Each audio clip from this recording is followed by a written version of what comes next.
Hey listeners, if you haven't joined Stitcher Premium yet, now's the perfect time. Stitcher Premium gets you completely ad-free episodes of hundreds of shows like Comedy Bang Bang, WTF with Mark Maron, and How Did This Get Made? You also get 21,000 hours of exclusive content. New exclusive originals like Marvel's Wolverine and Issa Rae's Fruit are launching every week for Stitcher Premium. If you love podcasts, you are missing out. When you listen to ad-free episodes in Stitcher Premium, your favorite podcasters get paid. Help support your favorite shows and join Stitcher Premium today. For a month of free listening, go to StitcherPremium.com and use promo code Crucible. Hey everybody, welcome to Crucible Radio. Thank you so much for tuning in. New listeners, thank you for joining us. This week, we're talking to Bungie. This is part one, and we are talking to Sandbox designers John Wisniewski and Josh Hamrick, and Crucible designer and father of the ranked playlist, Kevin Yanis. So excited to have them on. Some of the topics this week we include, well, that ranked playlist. We're going to talk about, of course, the Sandbox, about balancing, about time to kill, and a little look at what might be coming in the future. Part two next week has got some real fun stuff to it. I won't give anything away. Stay tuned. I want to get right to it, but just the standard caveats up front about this. You know, we've got Sandbox and Crucible experts in here. If we didn't touch on a topic that you care about, like matchmaking or subclasses or engrams or raid bosses, it's purely because we wanted to talk to the right people about it, and they're not going to be able to speak to something they didn't work on.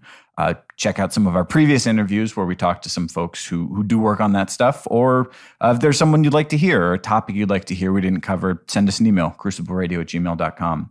And then the second caveat is, of course, that they are limited as to what they can discuss publicly, especially because there's some real exciting Destiny news coming in the future, both this next reveal for Destiny Year 2, and I believe Mark Noseworthy mentioned it in a tweet, some exciting stuff coming at E3 as well. So forgive us if we didn't get into quite the juicy details that you wanted. Rest assured, time continues to pass. It's coming soon. With that, I'm going to get out of the way. I hope you enjoy our interview so much. Stay tuned for part two next week. And for some fun clips out of this interview, if you want to get a little soundbite to share with your friends, check it out, crucibleradio.com. We got all the goodies there. Enjoy. And I don't know how to feel or what to say. I feel like a runaway train. I don't know how to put this into words, so I'll just say that all I know is I'm not sorry. Welcome, listeners, to Crucible Radio, the podcast for all things Destiny 2 PvP. Hello. Today, we are very, very thrilled to bring you a very special interview with not one, not two, but three developers from Bungie, from the Sandbox and Crucible teams, who are going to hopefully fill us with knowledge, and maybe we can dig into some insights about how this game is made, how it got to be the way it is now, and we can't wait to get started. Guys, tell us about yourselves. We got Noosk, right? Noosk is, you know him. Huh? What about the other two? Hi, Noosk. Hey, guys. I read on the internet that 3 Bungie employees on the same interview. Too much. Not recommended. Oh, yeah? We're going to find out tonight. Joining us from the Sandbox team as well, I think. Kind of works on the same stuff, kind of different stuff. Hi, Hammer. Hi. Yeah, I'm a Sandbox lead, so I don't work at all anymore. I drink coffee and yell at people and tweet, right? And tweet. That's right. But when I do work, Noosk and I do a lot of the same stuff, and some not same stuff, but a lot of the same stuff. I hired him. It's fine.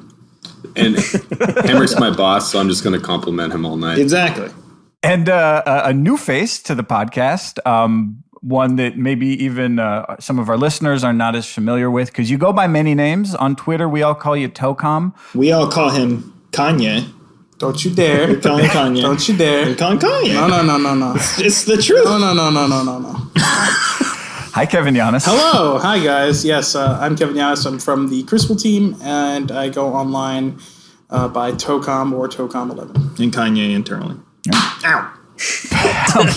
So Off to a strong start. So, Birds. Off the mic for a sec. Please stop slapping each other on the back and pounding on the table. Yeah, maybe put your shirts on too. Fine.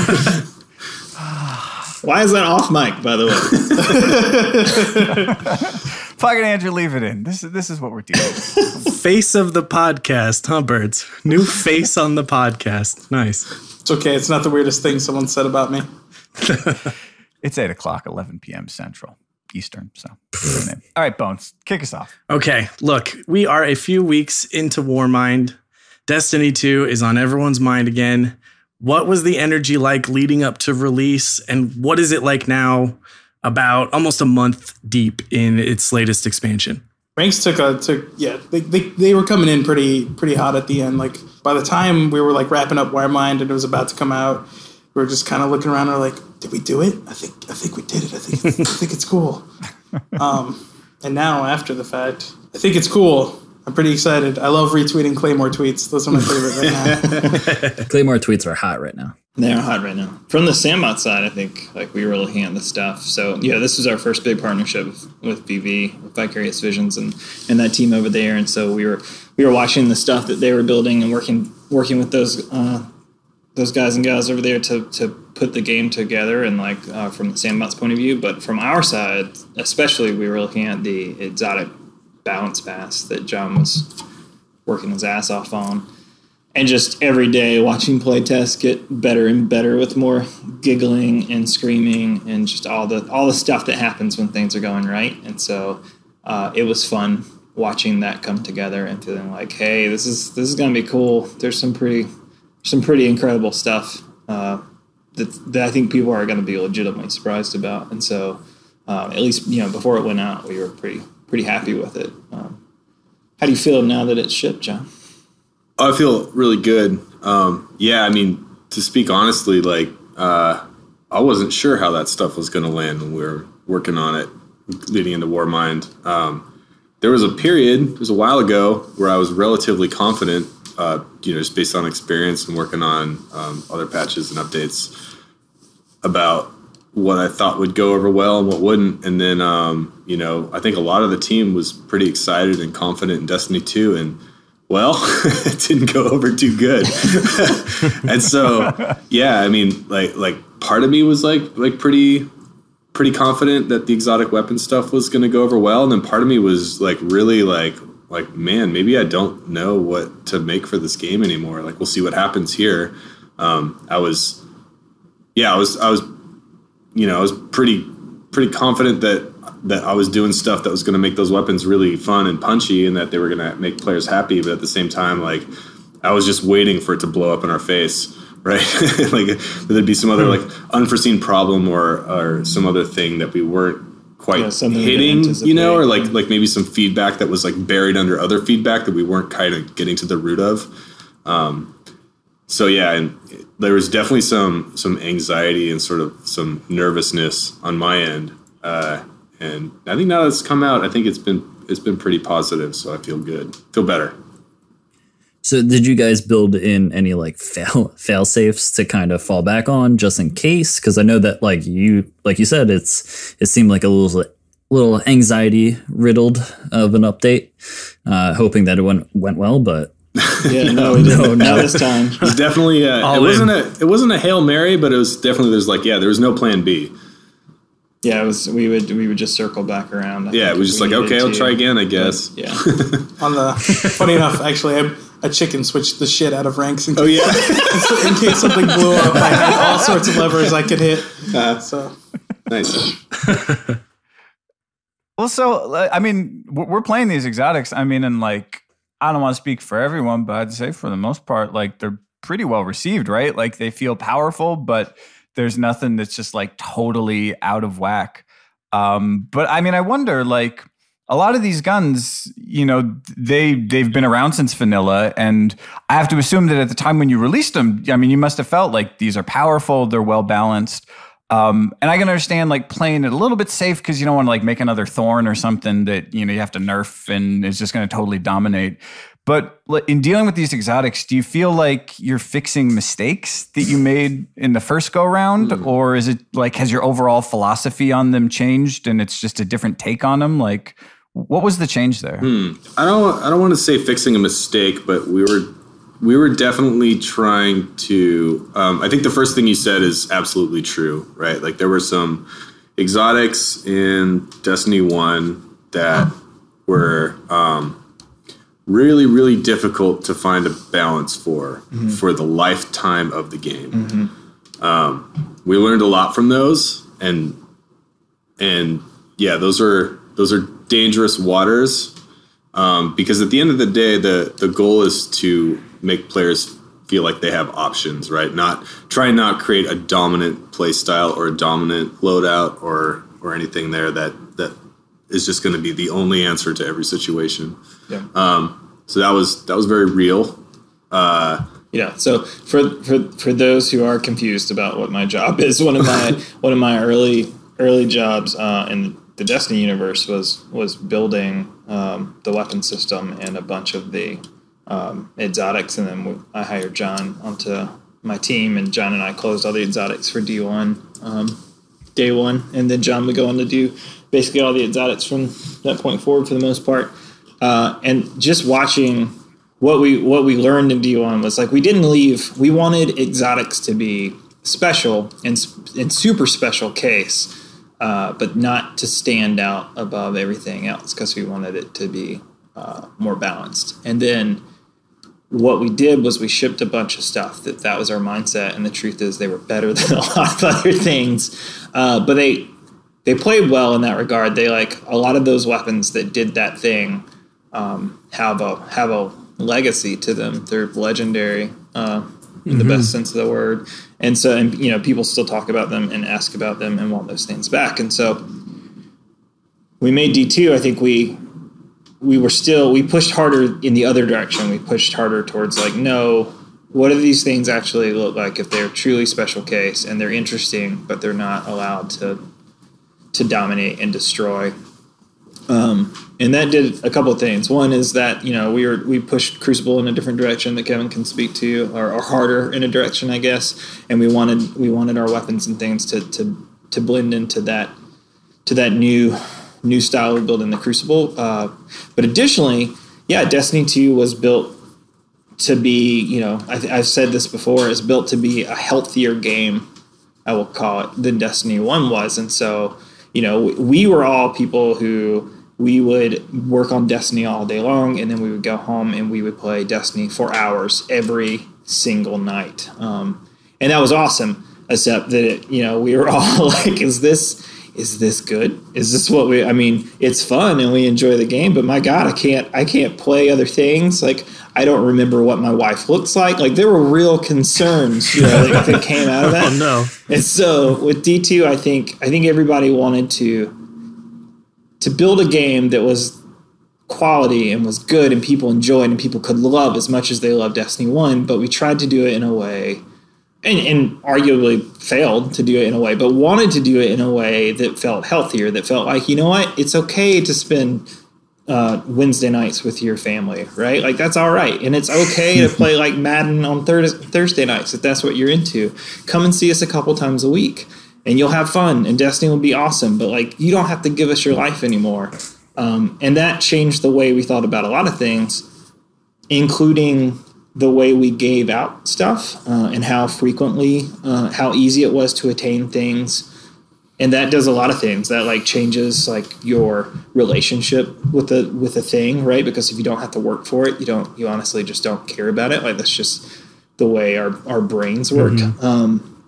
And so I think that changed dramatically the way people felt about our guns that we built and the items we gave out. And so you combine all that stuff together, and that's kind of like D2 came out, and these things are interesting and they're cool and like they work well within the game and they're well balanced, but you get them all and you don't really have to like be picky about which ones you have because you have them all. So you're not like forced to fall in love with a specific one the way you might have been in Destiny 1. And then, you just combine all that stuff together and they just didn't land. They just didn't land as well. They're not memorable. They're not legendary.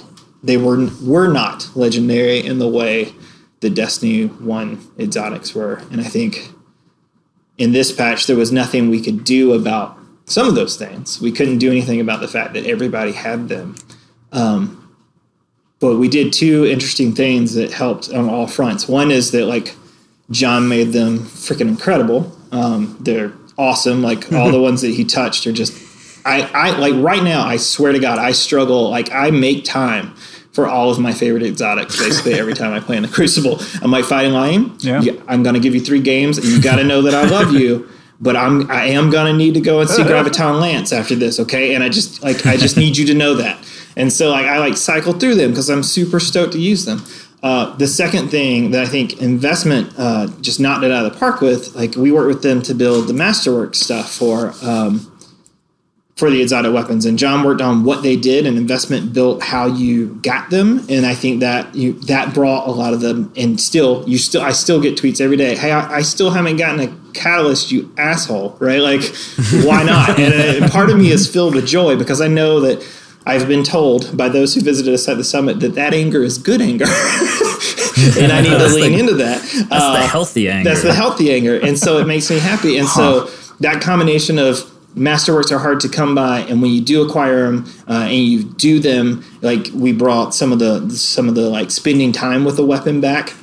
So you're like, I need to find this thing. Oh crap, I got it. This is awesome. Now I'm gonna go spend time with this gun to try and unlock the thing, and then you unlock it, and then it feels good to play, and like that I think brings back a lot of the magic. And it's not perfect, and like in the future, like, we've learned a bajillion lessons, and we'll do this differently. But like, it's very rare that I think we get a second chance in the way that John and the Investment team like gave us. Like, the combination of the things that they did, like, you can just see it from like, oh, this was the problem. This is how we fixed. It's like a magic trick. Like, I still don't understand, but like, they totally pulled it off. And John, I totally answered your question. But yeah, well, actually, I think there's an element of the question that we kind of dodged, and I want to make sure we answer it for the people who are wondering, which is that, like, why didn't you just make them this strong and awesome when you launched D2?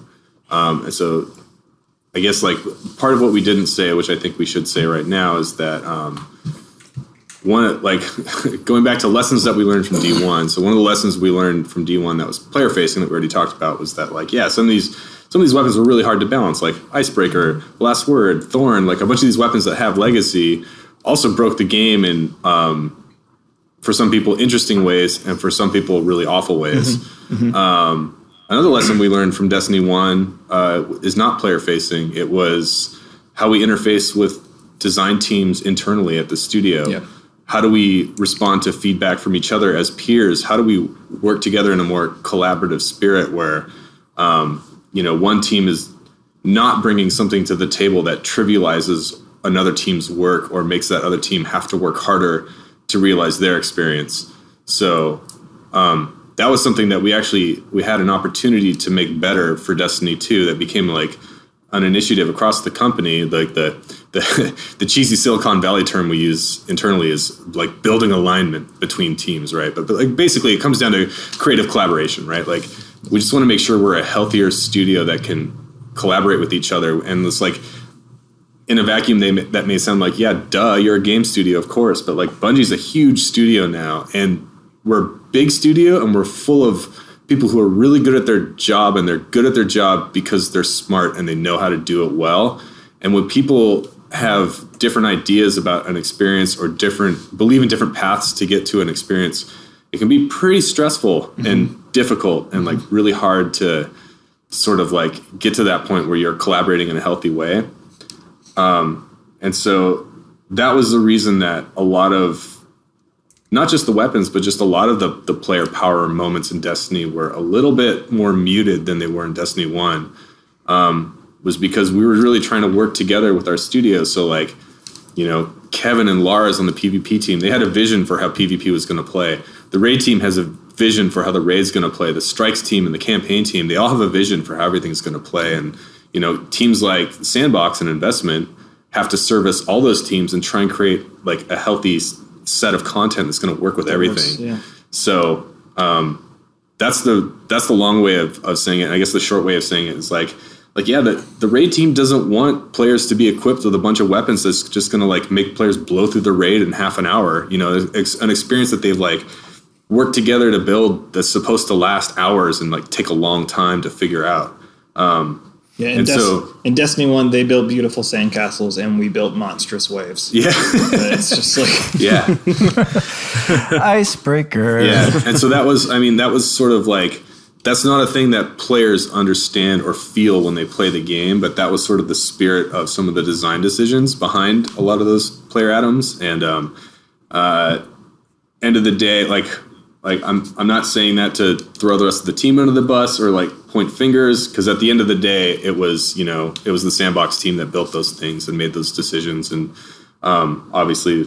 It felt like we were doing the right thing. Yeah, and obviously we heard the feedback and we're working on addressing it now. And I actually think we are still, even though we are making changes that arguably do trivialize content, right? Like you can totally tractor cannon Nova Bomb and destroy bosses way faster than you ever could now. But I think we're still in a point of healthier collaboration with those teams than we were with D1. Yeah, the nice thing is that those teams saw us try. They saw us like show up and try to like, you know, what is this like when we build smaller waves and make a better game together? And then the truth is like, oh, I think the game might be better with the monster waves. Yeah, sometimes people that moment where you burn down a boss before you even get to the third room is. Yep. It's fun. It's fun. Every once in a while. Yeah.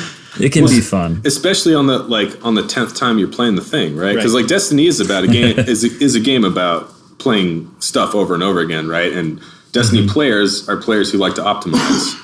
And so, yeah, I think we should not stand in the way of optimization. We should let players optimize and crush encounters, right? Yep. So I wanted to kind of like, there was many times in there I wanted to jump in, but I kind of want to let you guys go. But I want to know how that feels now. Like you shipped this big exotic update, and what are you seeing on the other side? Like I know that you personally are seeing like diversity in your loadouts, but I'm seeing like the player base kind of trend towards things. Are you seeing that as well? Yeah, I mean, we're seeing it in a way that was similar to D1, right? Like it's sort of like we kind of called this when the work was going in. It's like, yeah, there's going to be some of these that are really strong, and I think we're okay with that. And the player base is probably going to gravitate to some atoms and some loadouts and some play styles, and that's all right. And yeah, that's like literally. Is there anyone that you didn't expect? No. No, if anything, I think there's one they haven't found the potential of yet. I think there's one specific one that like people don't. You can just DM me that. Okay. Yeah. No, I mean it's Prospector. I've had one right? person tweet me about it. It's not actually Prospector is real good, and I haven't seen that used well. I'm waiting for like Cammy to do something ridiculous with that, but there's one in particular. One person has tweeted me about, and I'm like, oh my god, I figured out you guys did this thing.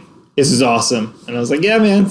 And nobody jumped on it. And so I'm still waiting. Now you got me curious. Yeah, what is it, man? I'm going to go dig through your replies. Okay. No. I have to know. Literally in my Twitter feed today, I had like two tweets right next to each other. One of them was like, oh my God, Graviton Lance and Vigilance Swing feels so amazing. Thank you so much. And the next one was, literally all I'm getting killed by is Graviton Lance and Vigilance Wing. What are you going to do about this? And just like seeing those two things right next to each other is like, it felt very much like, okay, we're back to Destiny 1 last word. Pang of nostalgia from 2 years ago.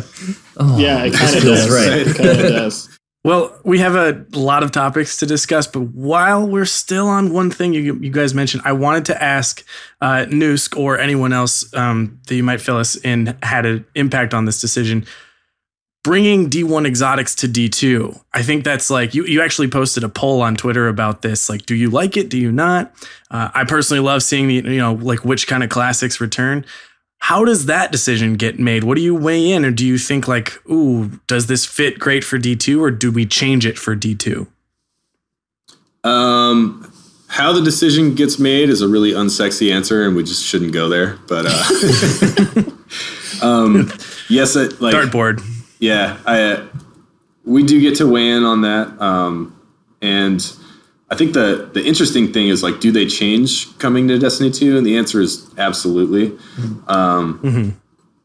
Yeah, I think if we just bring back a Destiny 1 exotic weapon and it's just a copy paste, I don't think that's healthy for the game, and I don't think that's what players want. I think bringing back an exotic from Destiny 1 into Destiny 2 is a good opportunity to give it a new coat of paint, brush up the gameplay a little bit, and really make sure that it fits in sort of the play style and within all the new stuff that's in Destiny 2 as well. Yeah. And that Twitter poll I sent out a while ago, it was more about like not what it turned into was like, hey, send me a bunch of random requests of what exotics you want back. But the intent was like, players, do you feel like we're just recycling content and like feeding you stuff you've already paid for, basically, right? Like if you're a returning D1 player and there's like, you know, Destiny 1 exotics coming back, I just have a certain amount of anxiety of like, yeah, this is like our studio spending a decent chunk of time like rebuilding these guns and re-injecting them into the world. If players are just looking at this as like get out of here, Bungie, you're just reselling me a thing I already bought last year. If that was the dominant sentiment, then I was gonna maybe like take that message a little bit further internally and be like, hey guys, we may be backing the wrong horse with this stuff. But it seemed like overwhelmingly it's pretty positive. Like players like seeing that stuff coming back, and really like if you look at the whole Destiny franchise, those are some pretty iconic elements to the game. It's kind of not Destiny if you don't have some of those things in there all the time. I felt like like everything else, I've seen both sides of that coin. Like someone in the same vein being like, I can't believe that this came back. And then someone else being like, please bring back my last word. I will. Yeah. Yeah, that's the thing. I talked to a few people about at the summit. They're like, I want last word. It's all I used in D1. And I'm like, do you want new stuff to play with? And they're like, yeah. And I'm like, but that's all you used in D1? They're like, yeah. I'm like, okay. I want to give you a chance to go a little bit deeper on that topic. What did you guys take away from the summit? I mean, presumably a lot more than that. I mean, and you'd mentioned some of like the good anger and the difficulty, some of stuff with like escalation protocol. I mean, what was your guys' experience of that? And was there anything that kind of surprised you that you learned that you took away from it? Is it how handsome I am? That's what it was. That's my answer. Yeah. The main one. I mean, first of all, it was quality time. Like it was, I don't know, like at least from our side, it was, I don't know if anybody fully understood what to expect out of the summit, right? Like we weren't sure how things were going to go. And I think that's probably true on both sides. Like people weren't sure that we were going to actually show up in the room and talk about stuff that we had never talked about and show stuff that they had never seen before. So I can certainly speak to this and tell me if that's true or not. But like I feel like ironically, he wasn't there for the first day. But the first day, I think in the first 3 hours, it had we got to a pretty solid established place of like, look, we're here to really talk to you about things and have face to face, heart to heart moments, right? Like we'll tell you how things got here. We'll tell you why we're going this way, and then like you tell us your issues, and we'll talk about those things, hug it out. It was definitely interesting coming in that second day and being like, wow, everyone is like chummy, and it felt like we'd been there a week. Yeah, yeah, it was super cool. Like I think I tweeted out afterwards that it felt like the end of like summer camp or something. Like it had this weird vibe to it, where I was sad to see people it really leave. Did. Yeah, it was weird. But like out of that, I think we got like I bet all three of us could answer and probably have some unique look at it. But like we had especially good talks we did sandbox breakouts. The first day, and then I think activities was in a separate room, and then the second day we merged sandbox and PvP together, which was cool. And so one of the big things is the weapon randomization stuff we're doing. Like we had a plan in mind. John and I talked a good bit offline, and so we had talked about the current winter, and thought like, hey, I don't know if this stands up. I felt good about it in the room, which is often what happens when you're designing a thing, because you like hit a consensus with everybody there and you're like, this is gonna be great. And then 24 hours later you're like, this was a terrible idea. Like how do we get here? And this is one of those cases where, it didn't feel terrible, but it definitely felt I started to see the cracks, right? I was like, I don't know. I don't know if it's gonna hold up. And so I had told John, like, I'm super excited to like pitch this thing and see how they react, because I expect them to react a certain way. But if they don't, like, this is going to be huge. Like, I'm very curious. And so, and to be fair, I kind of like, I basically ran with that the way I introduced it. It's like, we have this thing, I'm unsure about it, help us decide. And I like pitched it, and it was like instantly like I can still remember the look on Gathalion's face. There was much drama. Yeah. I also, the color sort of went away.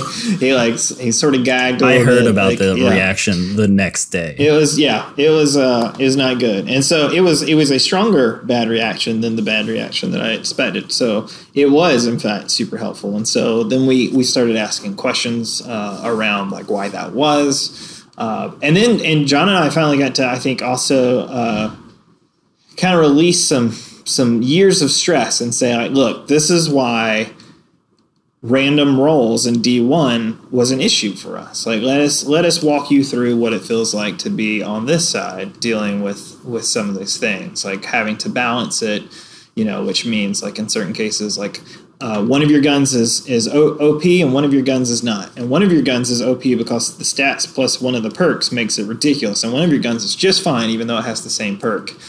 And like in a lot of those cases, we have to break both of your guns, right? So one of yours becomes normal and one of yours is bad. And so there's things like that. There's things like the struggle to get a weapon, which people on our own team would come up to. Like John has a great story about somebody walking up to him and, and like, you're like, John, why? Like, in a very awkward and brutal way. And so, like, there's just a lot of struggle and stress that came with that. And so we got to say all those things. And I think they got to say, like, we hear you. Like, we totally understand that. And in some cases, like, we didn't really think about that before. And, like, yeah, I can see that. And then at the end of the day, we made a list of all the positives and negatives of various things that we may try. And we got to a good place where everybody agreed with everything on the list after some editing. And then everybody agreed that the positives outweigh the negatives. And we formed a new plan that we have executed on and are playtesting and are trying out now. And, it's something that we keep tweaking and working at. But that thing totally came out of the summit and like would probably not have been if it wasn't for that. That's my story. I bet you guys have stories too. I think the biggest aside from just like hanging out and talking to people about Destiny, which is awesome. Like I genuinely love like these conversations we have on Crucible Radio with you guys, and just like anyone who spends a whole bunch of time playing Destiny and is like a quote unquote expert at the game. And they're passionate about it, and they have questions and they have feedback, and they're like really eager to like give you that feedback and ask you these questions. And at the same time, they're really eager to listen to you about like, decision making and design philosophy. Those conversations are almost always like really healthy and really fun and really rewarding for both sides. So it was like 2 days of nothing but those conversations, which was just like great and wonderful and awesome. And then I think like practically the biggest win for me from the summit was all the hotbed feedback items that sort of were like bubbling in the community, like getting those out in the open in a big room with everybody, and figuring out which ones were relatively unanimous about how people felt and which ones had layers and layers of nuance, where like you get into a conversation about something and, the whole room would be like, yeah, we all kind of agree with this, like Bungie, like this is a really unanimous like feedback point that we're bringing to you guys. And well, like give an example. Like, this is like random community feeling stuff. Weapon randomization was like extremely unanimous there. Like everyone felt like the fixed rolls was like, after we had some time to talk about it, they understood what we were going for. which I totally talked to you guys about last time I was on the show, like the identity of a fixed role weapon and what that means to socialization of a loadout. And yeah, they're like, okay, yeah, we get it, that's cool, but we really miss like having this sort of like infinite possibility space of what a weapon could be. Like it's like stuff to do in the game. It's loot. It's an endless stream of loot to chase. Like even when I get a god roll, I'm still wondering about like what's out there. Every time I get a drop, I'm like excited and curious to open up the weapon detail screen or the armor detail screen and like pay attention to it. It's an excuse to keep playing. Yeah, and it's just something to do. Like even when you've run out of like quests and adventures and things, it's like I can still just like grind in a playlist or something and just try and get more rolls of this gun to see if I find something interesting. Like even if I'm going for a god roll, I could get a combination of perks that's like surprising and exciting to me. The whole room was really unanimous about that. Not 100%. There were a few outliers who said I really enjoy the fixed rolls, but I mean that was presented as very unanimous, right? And so I know that I personally like very much enjoy fixed rolls, but I'm more of the idea that like whatever brings people back, I'll adapt to. Like I'll be fine with the random rolls. Yeah. And then one of the more nuanced ones. Should I say it? I know we're going to get into it later. If you know, we're getting into Time to Kill, right? Like that was the thing where like a whole bunch of people were like, "Yeah, we want to talk about Time to Kill," and you crack it open a little bit, and then all of a sudden you'd realize like, "Oh, wait, not everyone is as unified about an experience here, right?" Like we realize there's multiple layers and opinions here, and this is a much deeper, more complicated issue. So, yeah. Anyways, me and Josh have been talking a whole bunch. Kevin has not said anything for like 30 minutes now. Well, we had some for him. Oh, did you? Well, I mean, I could talk a little bit about the summit and our takeaways, like from the Crucible side of things. Sure. And I'll speak more to the things that I was directly related on because I have better insights there. But well, for starters, like I agree with John that it was super awesome to just sit down and talk to people who really played and cared about Destiny, and to have that back and forth and have a genuine conversation. Like on Twitter, a lot of times it is one-sided and it's more demandy than it is not. Where in this summit, it was much more like, let's talk about this subject. We could go into why we did these things. We can go into our plans going forward. We get feedback. We discuss a little bit, and that was awesome. So like for me, like some of the stuff I got feedback on the rank stuff was like I got a little bit of certainly vindication because ranks was like kind of a super passion project for me that like people liked the direction I was going with it. But there were a couple of little winks and nods to like things that I knew we weren't executing on in the first revision. And so like at the end of the day, we all went upstairs and went to Derek and I'm like, this and this, I predict, like we put money down on like this. I predict that we're going to have to change this. And Derek was like, yeah, I probably believe you. Come up with a plan. So like just from the summit, we had a plan ready to go for some of the things that we're seeing. Like, and it's feedback that you got or the community is giving us now that we're like totally aligned on, which is like no Valor and Iron Banner is like totally balls, and like joining in progress to a match and losing your win streak is not the best. By the way, I personally texted Kevin 2 weeks ago and I was like, you son of a bitch. I was on 4-game wins and I joined into a game. How could you? And then like one of the bigger ones, which, I'm not going to talk about a solution to, but like the way we matchmake you in competitive. Like that was one of the bigger ones. And then like the smaller nuanced stuff, like Giggs pointed out from his games that we showed the roster. We showed you who you were matching ahead of time in competitive, and he predicted that was going to be abused as a tool to back out of games to not match hard opponents. So like we actually got that fix in time for shipping DLC 2. So that was like one of the things that genuinely improved DLC 2 that came from the summit. All right, well let's dig into this. I mean, and start at the beginning. I mean, I imagine ranked play in Destiny is something that you guys have been talking about for a long time now. I mean, when you started dreaming up ranked play, what were your goals and where were you drawing inspiration from? Oh boy. Our goals, I mean, we're our own consumer. I think that's pretty apparent from our conversations and discussions. Like we play all shooter games and we play the shit out of Destiny, and I think any fantasy a Crucible player has is this like a way to showcase either their commitment to the just from time or skill. And so when we were thinking about what a ranking system in Destiny looked like, we had like a couple of goals, and also like we had goals from the actual core Destiny game. So for me, I wanted something that I could play that showed that I was awesome. It also showed that I played a lot, and it was a seasonal goal, something to log into and just play PvP and gain progress towards every night. Like I wanted a long and short-term goal. Like the short-term goal for the night is hit a number. The long-term goal for the week is get to this rank. The long-term goal for the season is get my fucking Claymore. And then Redrix's Claymore, I believe. Yeah. Did you change it at the last second? No. Well, there were a few names we went through.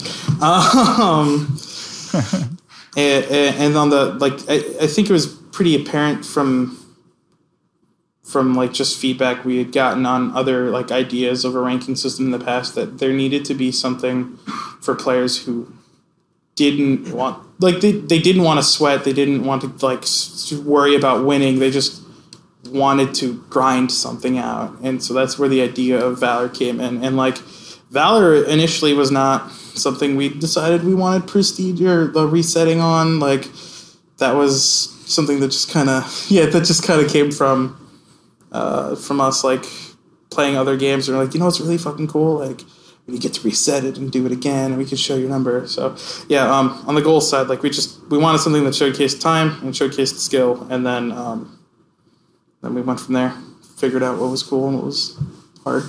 And then you asked me about inspirations. Man, we play all shooters, like everything out there. And sometimes we don't play shooters, like we'll play MOBAs and we'll look at what they do. And a lot of Dark Souls. It's a lot of Dark. There's not really a ranking system in Dark Souls. I mean, there kind of is. That's basically what it is. You have died. So for me, like the two biggest, like, I guess the 2 or 3 biggest like reference points I had were played a lot of Overwatch competitive, and I saw there like 4 different ranking systems. I played a lot of Halo 5 competitive, and I saw the ranking system. And I've been a long time Halo fan, so I know what that system is like as a long-time Bungie fan. So I looked at all of those, and I'm like, how do I do something that's uniquely Destiny and services all the goals I just outlined, and is good, like it's good enough, like it's worth the time, because like we had waited years to do something like this. That had to have been awesome.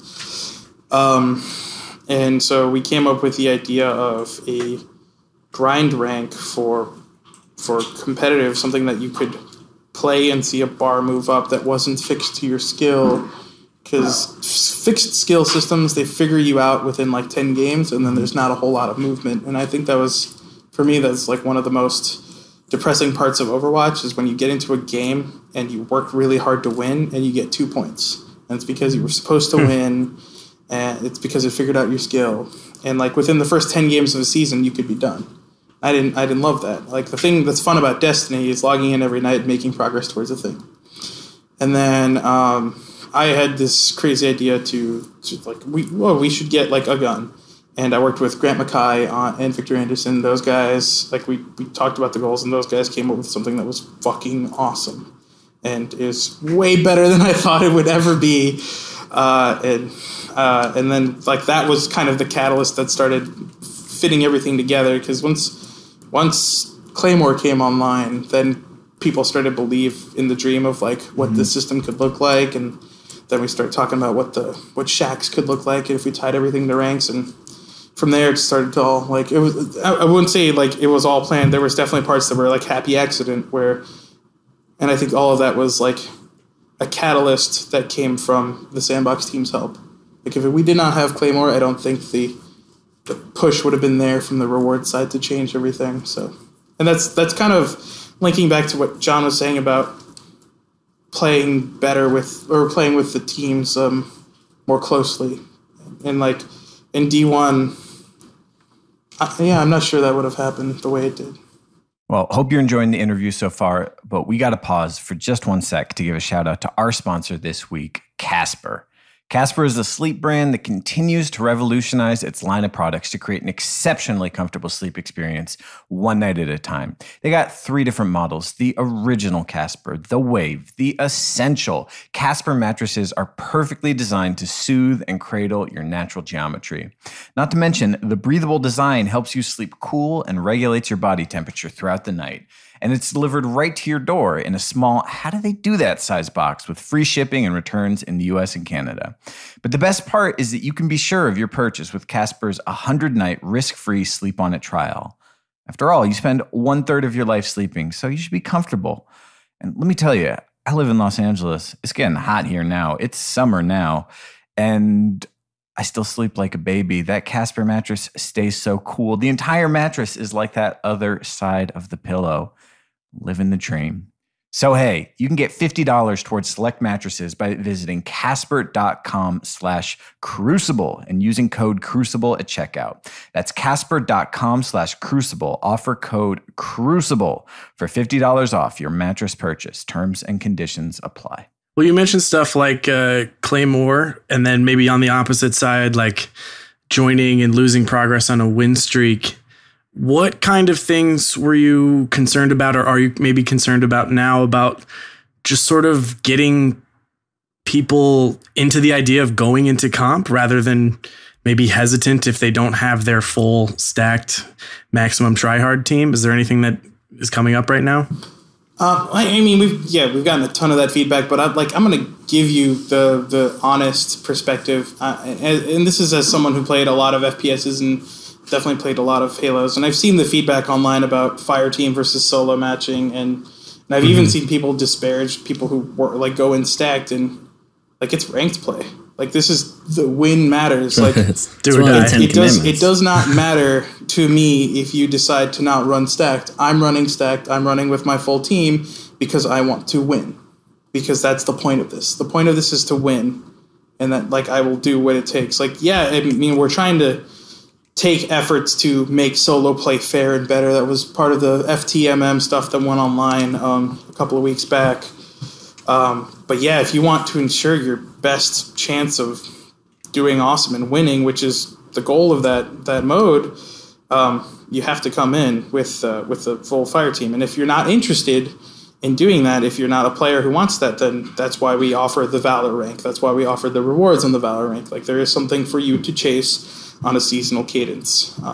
But at no point, I think, like from the get-go, early on, we were like, this is for this type of people, this is for this type of people. And we were like, I especially pushed really hard to not compromise either of those experiences because I felt like ranks were super sensitive to that. Like people wanted those to be as pure as possible. Do you feel like the fact that no one wants to use their mic publicly hinders that a little bit? Because that feels uniquely Destiny to me. Because like I've done Overwatch, like you said, where you jump in and like a lot of times everyone's in there, but most of the time in Destiny I don't hear anybody randomly. I think that is certainly a challenge that we as a game have to overcome, and like that is absolutely one of the things that we're talking about even today. Like we see the feedback on that, and to an extent, like in that same vein of like you want to roll in with a fire team. One of the things that separates those who are going to win, those who aren't, are the people who commit to communication. So, like we saw that early on, but we also had the mentality of like, yeah, this is the place to try hard, and if you're not using every tool in your toolbox, you're just hampering. You're gimping yourself. So, while we believe that's an issue to fix and an issue to solve, we also recognize that there's a time and a place where you say that's on the player, and that's competitive. How is the removal of radar from the comp playlist paying off? I mean, we talked about it last time, and I think people have strong feelings on both sides of it. But I mean, we've had it out in the wild now. What do you guys see? So it's mixed. It's very mixed. I think it's a lot more. It's interestingly, I feel like it's a lot more pronounced with the trials crowd than it is with the competitive crowd, and I think internally we're starting to come around to the notion that those aren't actually one and the same. like the people who want to play Trials and play it every week and do carries are. It's like not the same emotion that you get from the people who want to try hard for the win. So yeah. Would you say Trials is like more Vegas than competitive is? Like it's more gambly and more like let's go see how far I can run a ticket. But I think partially that, but also like there's this carry culture that doesn't exist in competitive that exists in Trials, and so which is interesting for a number of reasons, and like maybe we want to tap into that. So like I could see a world where if I'm trying to carry, that the lack of information makes that harder. Whereas in competitive, like similar to the mentality I just spoke, like not having a team and not communicating that's on me. right. But if you're trying to carry a Exactly. teammate through Trials Like, and I don't they think- don't understand how to communicate, that's different. And then you're also taking tools away from them. Yep. Yeah. And like I don't, in competitive I don't see there being as many carries. Right? Like Yeah. I don't see people going in saying I'm going to get you to your Claymore.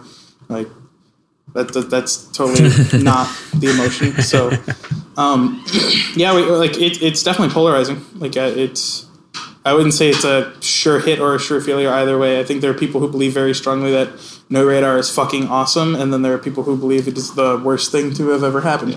I've said this before publicly. Like I asked Kevin very nicely to build in a chicken switch because the Sandbox team was very unsure about how. Like we had predicted a very different outcome. I think it's split, but I don't think it's split for the reasons that we had predicted. I think we were just flat wrong. And I made. Be more specific. I basically said, like with the way supers work, and by I mean we as the Sandbox team said, like with the way supers work, like you're gonna want your radar so you can track down kills, and like Destiny is just a game that's built around having that information available to you. And when you take that away, things happen. And I mean, even you can go back and look at Destiny 1, like Spooky Trials was not well received. Yeah, it didn't do well. And it's, and that's, I think, one of the reasons why it does as well as it does in Destiny 2 is because the games aren't identical, because things like time to kill and things like that are not the same. And it allows you more reaction time to counter when, like, not seeing somebody doesn't instantly get you murdered the way it would in Destiny 1. It gives you a second to recover, and if you're good enough, you can pull out of that, or if you're quick enough, you can get out of there.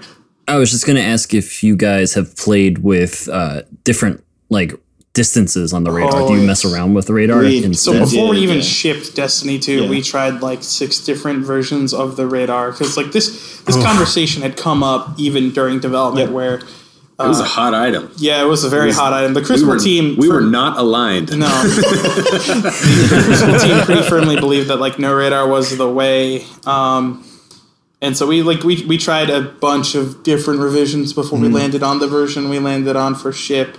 And the truth is, like, it feels broken. It doesn't even feel good or bad. There's a point where you put it where it just feels busted, where you can see somebody visually at a distance that does not make sense to you, that you wouldn't see them on your radar, and that immediately breaks your brain in a way that you're like, well, I can't even trust this thing. Like, this does me no. He's standing right there. How can you not see this, right? I never thought And so, about like, that. when your body is telling you, There's like, no red. right, exactly. When it's like this machine that is purposely built to warn you about things fails you, it's like anything in real life. It's like you just ignore it. It's like, I don't care about you anymore. You are not helpful.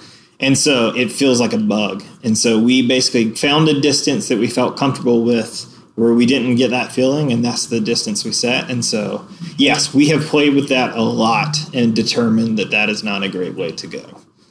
Is that something you guys can play with in Crucible Labs, or is that something that wouldn't fall into that? There are aspects of it that you could play with in Crucible Labs, but the radar, I think, is actually part of the actual player character. Yeah, I think it would require. Gotcha. It would require.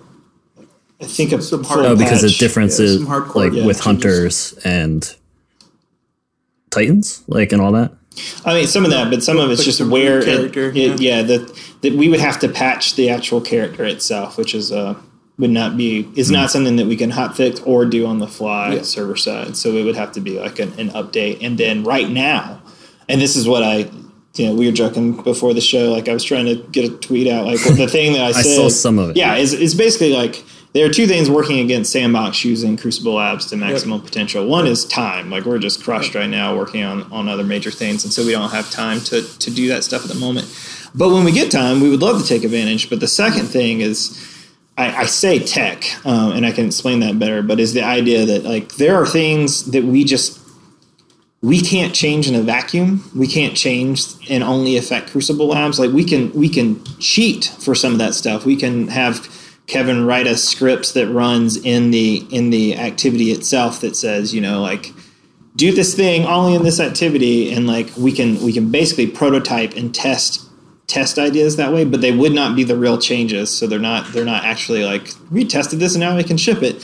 Additionally, they still only cover a very small percentage of, I think, what people actually want us to test. Yep. Including that radar change is not something we could do that way. We would have to actually find a way to tweak the player and then only load in, like basically make a duplicate player and load him into the, like I can't even think of a way to do it right now.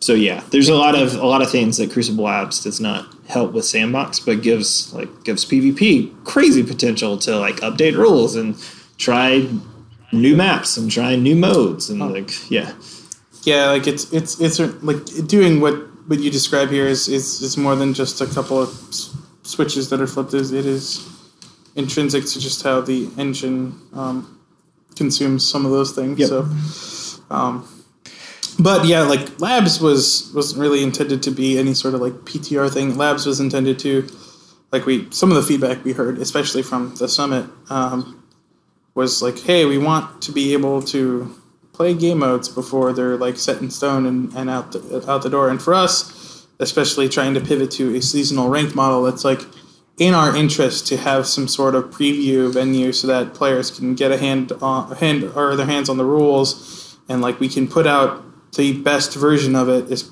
because I think the fantasy we have as on the Crucible team is that we lock you down for the season and say this is what season 3 is. Mm-hmm. Buckle up. This is what it's going to be. And then season 4 could totally be another set of things. We could totally reevaluate. Like we're not there today. We want to be, but we're not there today. So I think you'll see some of those changes. But yeah, the idea is Labs is a way for you to get your hands on some new modes or some new rules or some new versions. I think it's awesome for communication as well, right? To say like, look, we definitely heard you. Here's where we're trying this change now. Come and play this and see if it meets the expectations without having to dirty the water of the current season. A good example of Labs would be the rotators we dropped in 1.1.4. If we were able to put those up before they were done to say like, here's what we're planning on rotators. Like, give us feedback. Mm-hmm. Like, hey, 8-player Rumble. What do you think? Yep.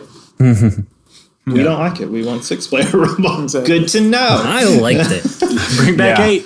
Also, as another quick point on Labs too is that we've definitely heard the feedback about like Destiny should have a PTR, like a public test realm.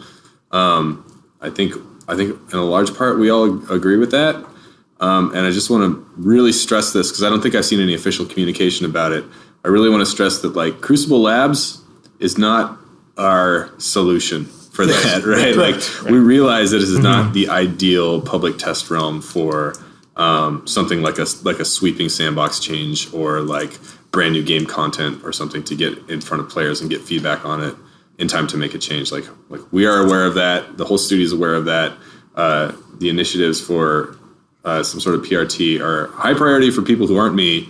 But yeah, I just want to stress that like this is not one of those things where like, oh, this is all you're gonna get. Yeah, we didn't decipher what the community was asking for. And be like, did you mean this? Like, that's not what's happening. This is basically like a super big win for the Crucible team, and a step towards a broader experience that I have no idea if or when we can launch, but I know it's important to a whole bunch of people here. Yep. I mean, I was gonna ask a question, but I don't know if there is a good answer or one you could possibly give yet. But like, just like talking like 6 versus 8-player Rumble, like what happens if you launch it with 8 and the community is like 100% split? some people hate 8, some people want 6. You try 6, you get the opposite response. And you don't get anything like a consensus. You just have this like crazy division. I mean, and maybe it's one that you don't agree with. Yeah, exactly, right? Like, I was going to make that joke, but I didn't want to be that guy. No, that's a good... What you described, by the way, is 99% of a game designer's job. Yeah, it happens a lot. Which is like, especially internally, which is like you make a thing, half the people who play tested it fucking hate it. Half the people who play tested it really like it. And so now like it comes down to you, like, and you leverage whatever Who do you like more? Well, no, but like you... Sometimes that's true, yeah. But yeah, like, I mean, the honest way is like use the tools you have at your disposal. Like, if there's something that has reference, use reference. If there's something that has data, use data. If it's something we've never fucking done before and there's no analogs, like, God, I hope you do your due diligence, ask more people, and if that fails you, it's time to rely on your intuition, and I hope it's great. Worst case scenario, you build some sort of test playlist that you call Crucible Labs and you put it out there. Then if you're still 50-50 split, well, I don't know. I think, I mean, just like everything else, like some people are not going to like the thing that you do. And honestly, like with the whole 6 to 8 player Rumble thing, like when we made the change, we knew that was going to make some people less than happy. But we also knew we were, less than a month away from private matches where you get to make your own rules. You want 8-player Rumble? Go for it. We're not going to stop you. Yeah. And for what it's worth. Yeah, we usually do Rumble with however many people we have. That's right, yeah, exactly. For what it's worth, I was wrong about Radar in competitive at the time, but I was right about 6-player Rumble. So, oh, good. You got to take it when you get it. That's right. All right, I want to ask about Redrix specifically, and kind of what it represents, because like it worked, right? Like I saw it and I was like, okay, I don't even like pulse rifles. That's a good gun. I want that gun. I'm gonna grind rank this season and make this thing happen. But I have to wonder, like, I mean, between this and like some of the exotic masterworks too, that like people don't have drop. Like there are guns in the game now that are extremely effective, right? Like these are potentially top tier weapons.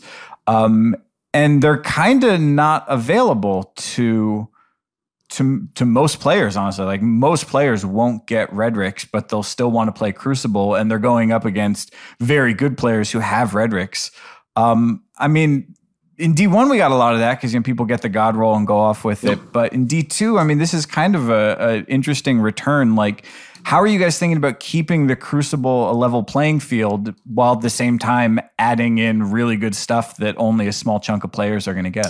Claymore. Yeah, hold on. Let me rephrase this. I'm turning the screws tonight. So Claymore, I think, is a really great, capable weapon.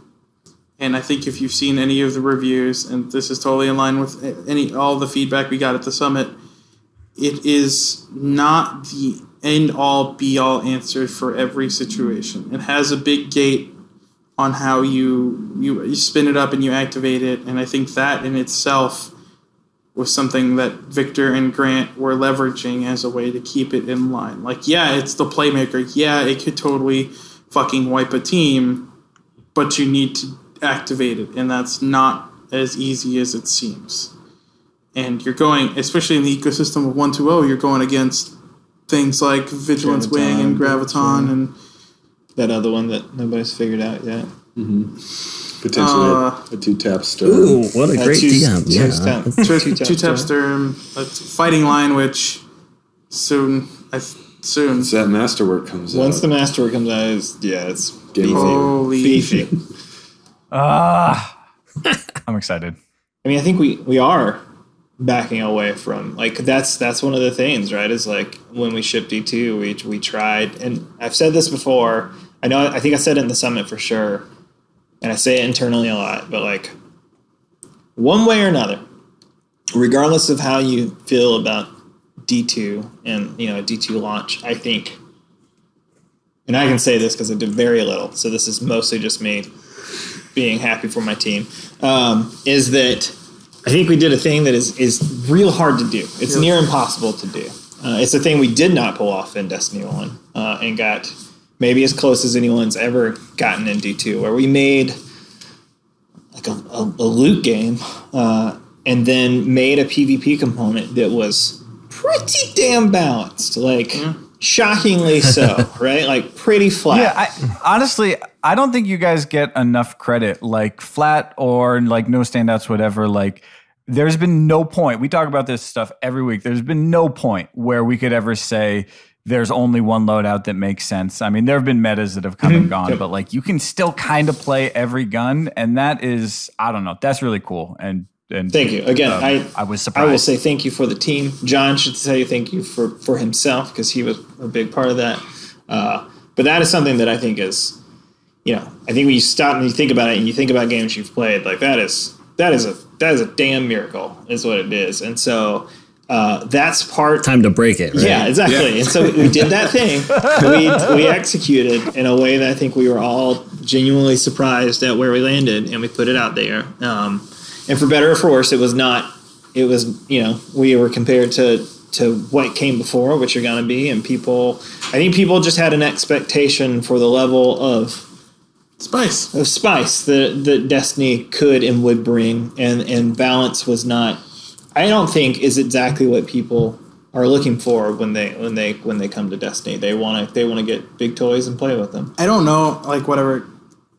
I'm gonna say this because someone said it to me today. Like, we took a game that played a lot like Marvel vs. Capcom and tried to make it Street Fighter, and we did a pretty fucking good job. Yeah. But then we realized people want to beat the ever-living shit out of each other with Spider-Man. So, we're adding Spider-Man back into the game. Yeah, and so I think it is something that we know that we've all talked about. Like, we know we're walking away from.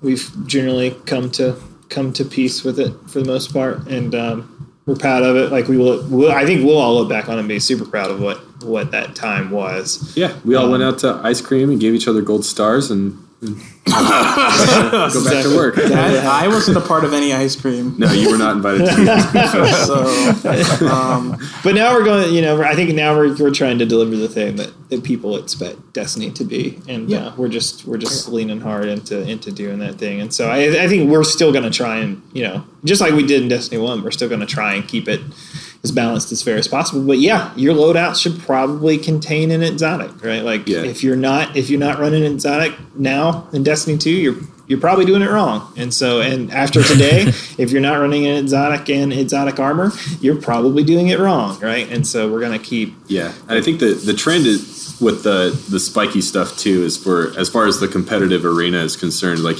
you kind of have to do a thing that's not easy and free to get the spike, right? Like Sturm and Drang is a good example. Like when there was some buzz going around the lab, like, oh my God, Sturm's going to 2-tab, and then people would get their hands on it and they'd be like, oh wait, no, this is not just free 2-shot kills. Like, you actually have to work it.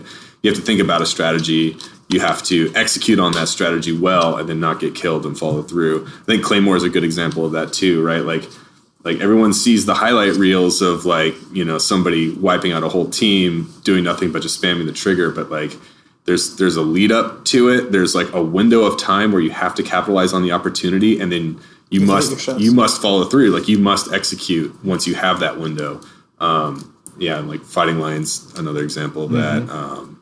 Risk Runner is a good example of that. Like, Risk Runner is super strong in PvP, but only if you can sort of like bend it to work with how you're going to play.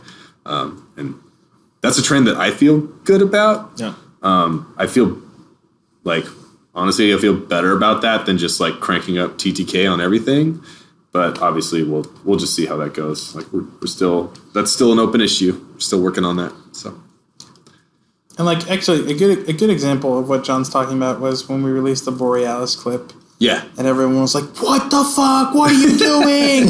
Aphrodite's spear is back! And I know some people were trying to talk him down, but like, now it's out, and I don't see a whole lot of complaints about Borealis being disgusting. I saw some tweets about one dude spinning it up and like wiping a team, and that was awesome, but that was like one dude in a sea of thousands and millions of games. I was gonna say, like, why would I use Borealis and put all the effort into getting those kills when I can just spin in a circle while I jump in the air and shoot colony bugs? For the clips, man. You gotta do it for the clips. No, I mean, you're totally right, Swain. Like, colony is as far as balance goes, quote unquote, Colony is probably the most far across the line, like even compared to like body shots on Borealis, right? Like that, like I just said that whole thing about like, yeah, we're gonna try and like give you these spikes, but make you do a thing first. Except for Colony, you just got little robot spiders to do all the work for you.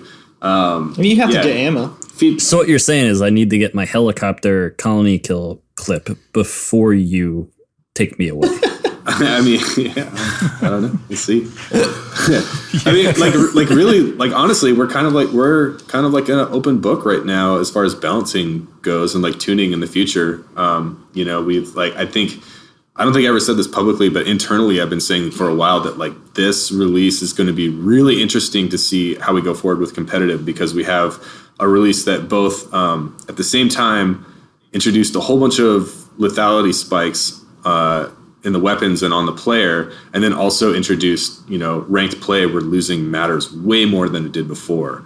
And so, yeah, we're still sort of like digesting the feedback from players and seeing how that feels for people, where you have a gun like Colony going into ranked competitive, and like, what does that do to the player's psyche? Like, how does it feel to get bombarded with Colony mines when you're trying to like execute at your highest skill level?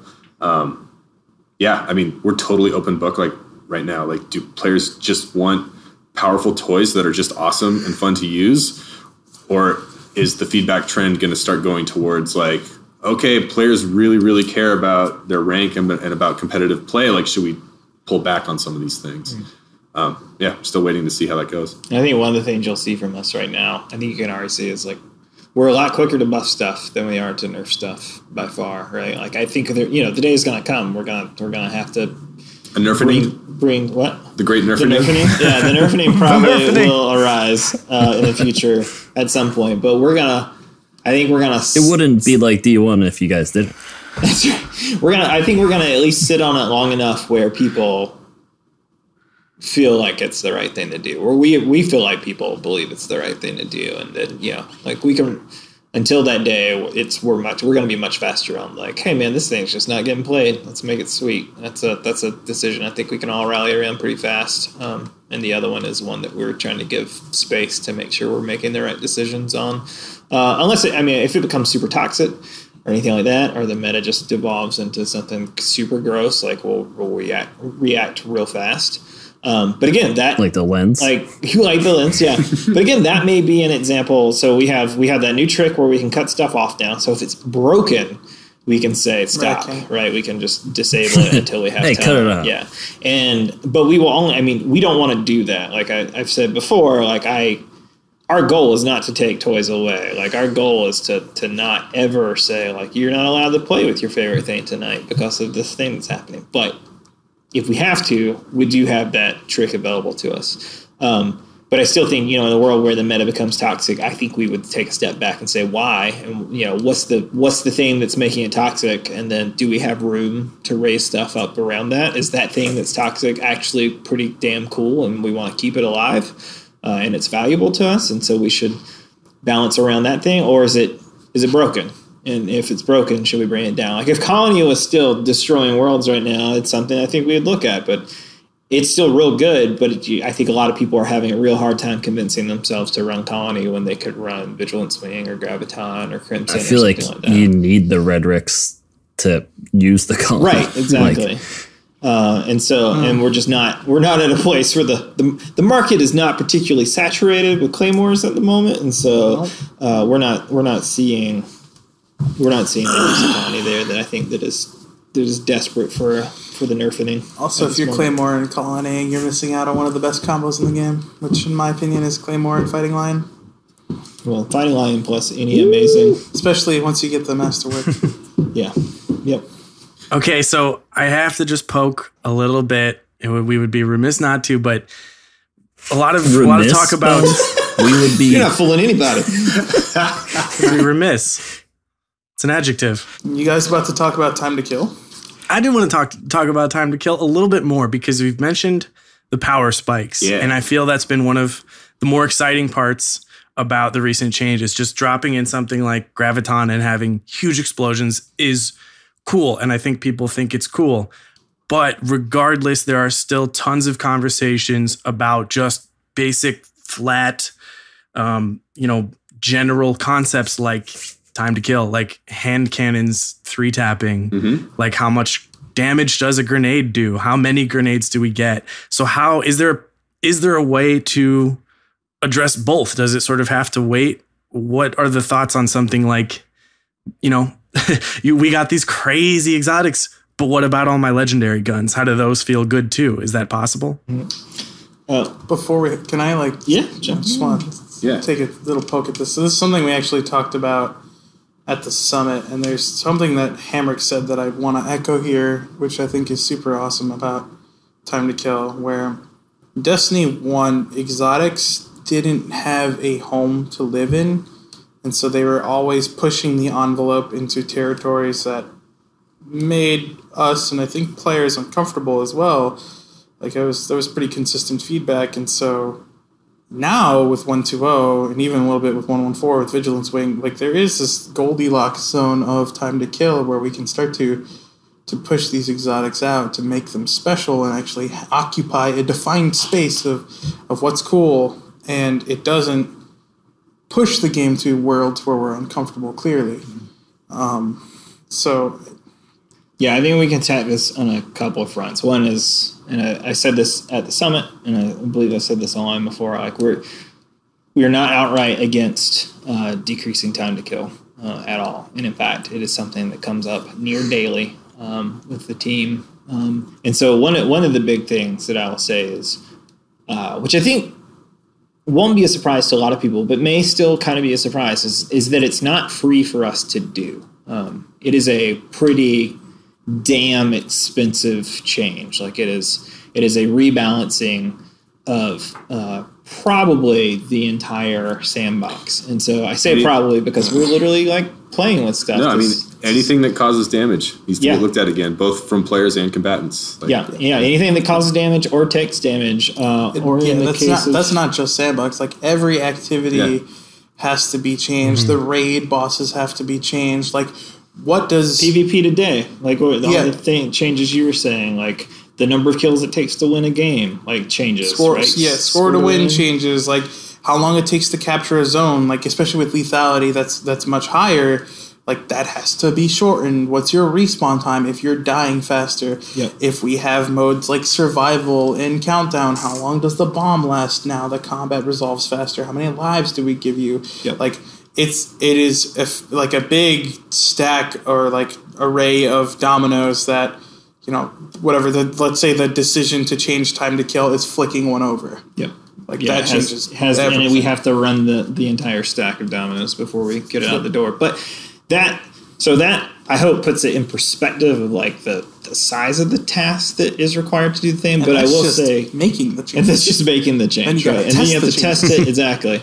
But I don't want that to sound like Bungie said it's too much work, so they're not going to do it, because that's not what I'm saying. But what I am saying is, yes, it is a shit ton of work. But we have to prioritize where that work goes and when we're available to do that work around everything else that we may or may not be building at the time. And so it's not so much Bungie will or will not do it as much as when can Bungie do it, I think, more than anything. And then that bleeds into future stuff too. It does, yes. There is, and so there is will or will not, but there on top of that there is when yes, can. Exactly. Should or shouldn't we? And if we should, when. Yeah. Yes, and so then you take a step back from that, which I think is huge. But you take a step back from that, and then Swain has had the privilege of seeing what the weapon slot changes entails. So he missed that day. Oh, that's right. You didn't see it. You didn't. Oh, wow. Yeah. I had a lot of people tell me about it. Okay, so Swain has had the privilege of hearing secondhand what the weapon slot changes entails. Those changes change the way the game is played. Can be pretty dramatically. Yep. And so in a way that we don't fully understand yet. We've played it a lot. We have some pretty good feelings about different modes and how it affects them. We played it a lot, and we don't have necessarily a great understanding about how it affects them. And so if making Destiny as a chess game I can usually see several moves in advance. This one I'm pretty cloudy on in some areas. And so walking into those changes that we know are coming and we know are shipping, and it is easier to see the future and predict in such a way that we feel responsible in shipping a thing if you don't then add in the next layer of mystery, which is changing time to kill on top of it all. And so then the last bit is exactly what Kevin was saying, which is, and I said this, I don't know if I'm allowed to name drop them, but we said it on the Destiny community podcast. That's not right, is it? Wow. I said it on the Destiny. I said it on Pope Bear's podcast. So anyway, I said it on a competing podcast. Are you guys in competition? Maybe not. I don't know. Anyway, so I said it previously that I am curious to see what people think about the game after spending a couple of months with the exotics, the way they are, living in the world of TTK the way it is, because it does provide us an interesting space for us to manipulate exotics in a way that we had a really hard time doing in Destiny 1. And like Kevin was saying, it gives us room there to maneuver in a way that we haven't had before and do some interesting things where those weapons are actually allowed to stand out. And I think that is a philosophy change even from Destiny 1, where we're like, you know what, maybe exotics should stand out. Maybe they should. I mean, we still want them to be great in their spots, but yeah, maybe when they're great, they are better than legendaries, just flat out. And so that's something we're still experimenting with and trying to wrap our heads around, and I don't know if any of us are totally sure we're doing the right thing there, but it is definitely something we're playing with, and also we have the time right now for the other reasons I mentioned, right? We can watch what exotics and legendaries and how those things play together right now while we're waiting for the weapon slot changes to solidify fully, and while we're waiting to find space to make bigger changes to the game that would take more time. I think. And I just want to clarify, when we say waiting, we're not actually waiting. We're doing things. We're doing it. We're actually taking a long lunch or something. We're literally, But instead of doing 85 different changes, we're okay, we're gonna weapon slots. That's the big one. So Try to be scientific about it. Yeah. We're not just making a bunch of changes to react to a bunch of different things and then just I wonder what will happen, right? So it's an easy way to get somewhere you didn't expect. Yeah. I want to weigh in on TTK real quick. First of all, I want to say this is a good opportunity to plug Cammy's video for anyone who hasn't seen it. Cammy Cakes made Excellent video. A really awesome analytical video about different video. The Risk Runner clip. Sounds good too, though. That's awesome. I like the one where he snaps 180 to get that headshot with the sniper. That's my favorite. So good. So good. His time to kill discussion video is pretty on the nose, right? It's about time to kill. A lot of times boils down to preference, and a lot of times what boils down to faster time to kill or a slower time to kill is just going to reward different play styles and different skills in different ways. People say that a faster time to kill is higher skill, but that's not true. It's just a different skill. Yeah. Right? Yeah. And then I think just to weigh in on time to kill from a personal point of view, I think a lot of the feedback that Destiny gets about time to kill is framed from the point of view of the attacker, and is not often looked at from the point of view of someone attacking me or time to live, basically, right? Time to make decisions. When you are flanked or when you find yourself in a situation where you've overcommitted, having a slightly slower time to kill is more space. It's more room. It's more time for a skilled player to show that they are skilled. And so I think one of the analogies that we've tossed around internally from way back in the Halo times, which is in a game comparing two games that are not Destiny, so Halo and Call of Duty.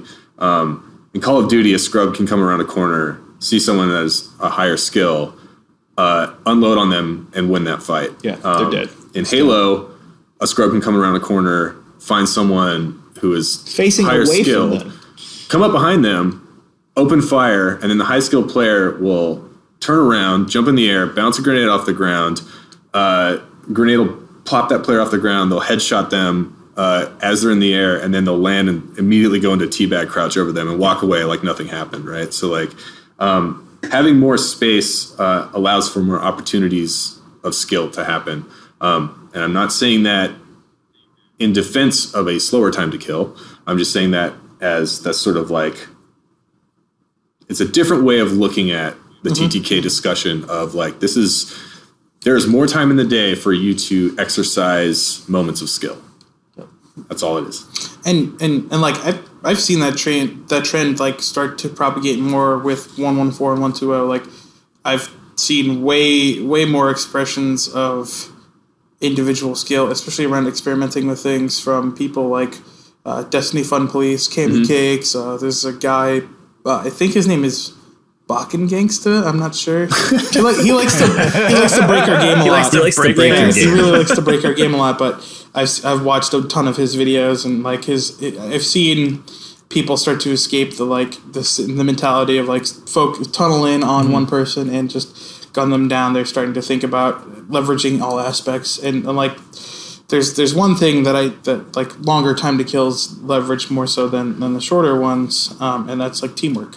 Like when I talk about long time to kill, I talk about like, it allows you to leverage, it allows the dance, which in turn allows you to leverage your abilities, your environment, and your team more.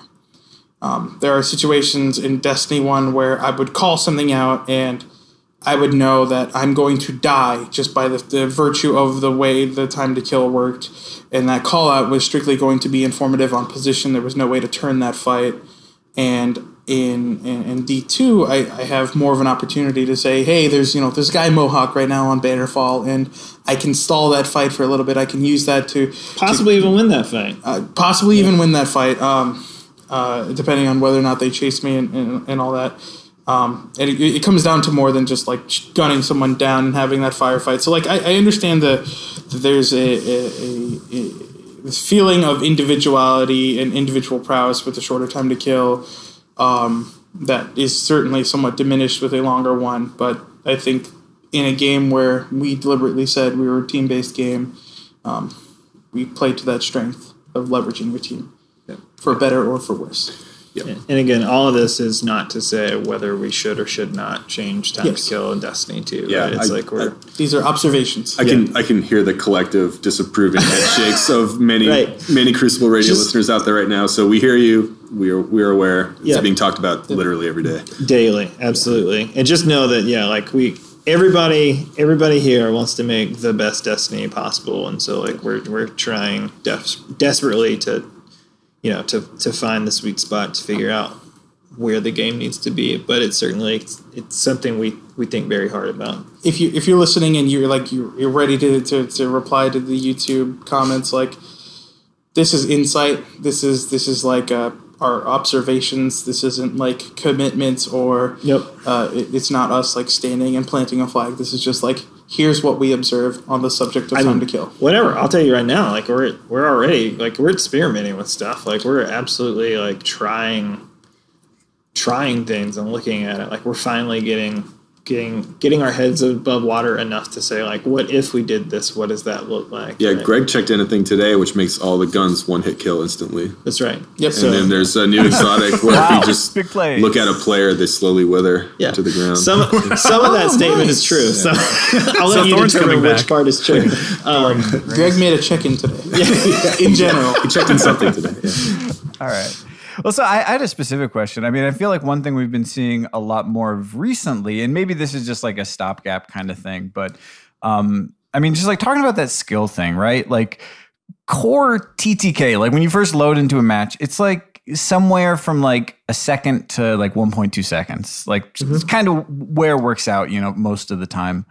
And then, if you have like, you're extremely close with an SMG and landing all your headshots, or you like land, the two bursts. Yeah, you draw the perfect crits vigilance with vigilance. Yeah. Then you get like a 0.8 or something. It's like 0.8. But I mean, especially with a lot of these, in that ballpark, right? For like a lot of the new exotics that we're seeing, like Sturm and Drang is one, and then like the new thing with Trick Sleeves, and then just like perks we've always had, like, you know, Kill Clip or Rampage.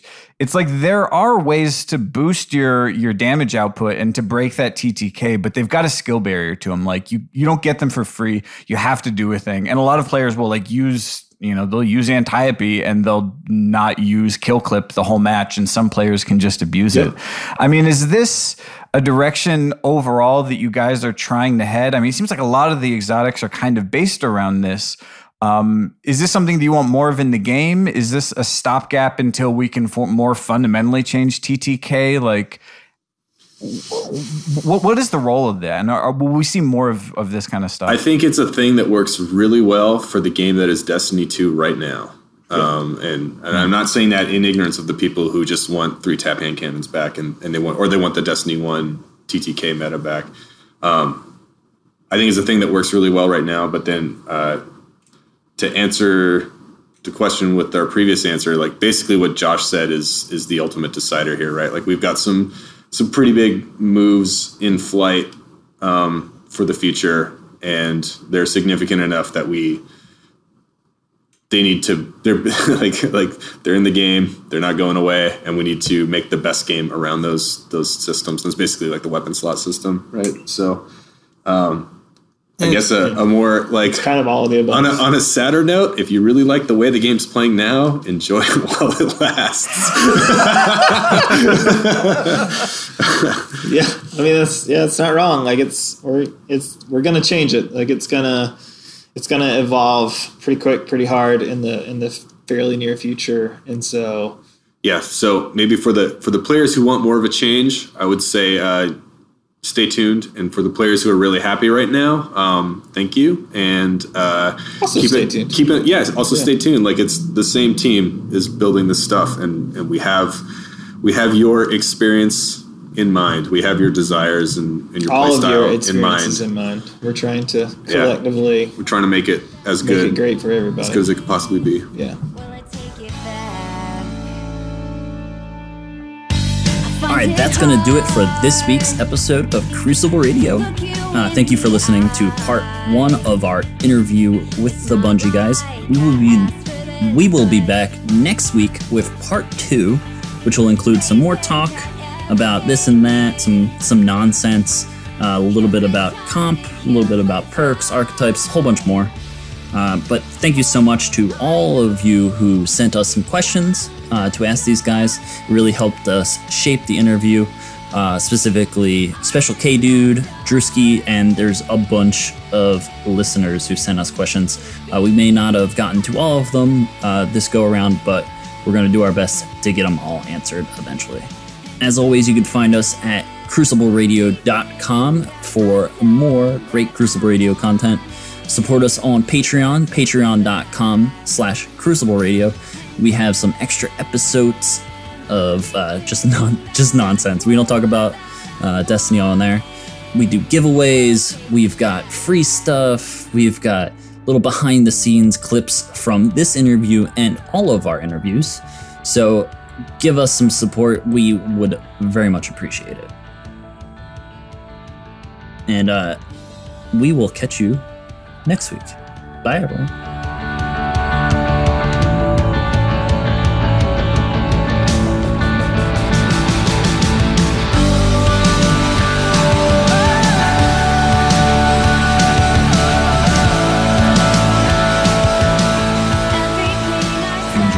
On this episode, you should go check it out. This band is called Once an Empire out of Sacramento, California. You can find them at onceanempire.com, or you can look on iTunes or Spotify.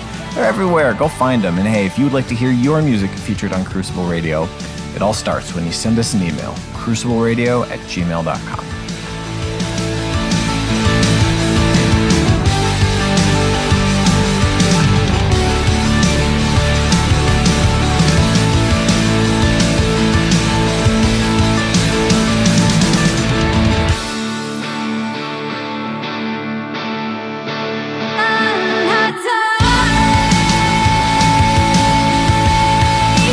I'm not sorry.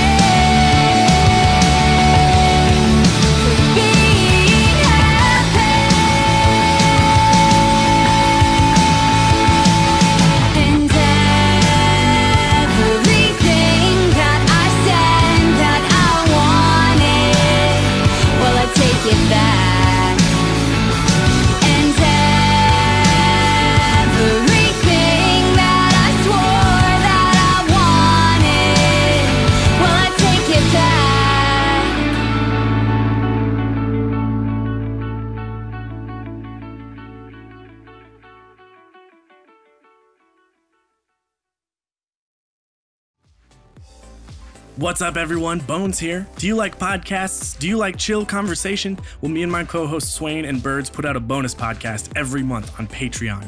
If you want to check it out and be a part of more awesome stuff, head over to patreon.com/Crucible Radio and join the squad. See you there.